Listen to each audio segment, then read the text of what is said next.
কিছুদিন আগে Uttara milestone school and কলেজে একটি ঘটনা ঘটার পর তখন আমাকে অনেকেই জিজ্ঞাসা করেছেন যে হুজুর, মাইলস্টোনে অনেক শিক্ষার্থী মারা গিয়েছে, অনেক বাচ্চারাও মারা গিয়েছে।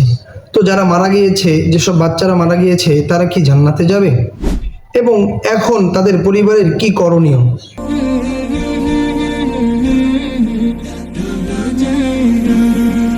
আলহামদুলিল্লাহ, আমি এ বিষয়ে গত কয়েকদিন যাবত রিসার্চ করার পর কোরআন ও হাদিস থেকে কয়েকটি দলিল পেয়েছি।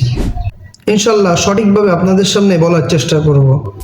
বুখারী শরীফের 6424 নম্বর হাদিসে বলা হয়েছে, সন্তান মারা যাওয়ার পর কোনো ব্যক্তি যদি ধৈর্য ধারণ করেন এবং আল্লাহ সুবহানাল্লাহু তাআলার প্রতি বিশ্বাস রাখেন, তাহলে আল্লাহ সুবহানাল্লাহু তাআলা তাকে জান্নাতের সুসংবাদ দিয়েছেন। সুবহানাল্লাহ। তিরমিজি শরীফের 1395 নম্বর হাদিসে বলা হয়েছে, যদি কোনো ব্যক্তির সন্তান মারা যায় এবং সে যদি ইন্না লিল্লাহি ওয়া ইন্না ইলাইহি রাজিউন পড়ে এবং আল্লাহ সুবহানাল্লাহু তাআলার প্রশংসা করে, তাহলে আল্লাহ সুবহানাল্লাহু তাআলা ওই ব্যক্তির জন্য জান্নাতে একটি প্রাসাদ নির্মাণ করে দেন। সুবহানাল্লাহ।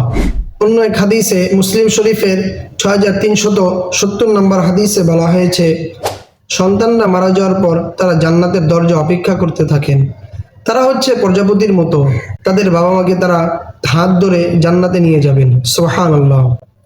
সহিহ নাসাঈ শরীফের 2090 নম্বর হাদিসে বলা হয়েছে, রাসূল সাল্লাল্লাহু আলাইহি ওয়াসাল্লাম একবার এক শোকাহত বাবাকে সান্ত্বনা দিয়ে বলতেছেন যে, আপনার সন্তান জান্নাতের দরজায় আপনার জন্য, আপনাকে স্বাগত জানানোর জন্য অপেক্ষা করতেছেন।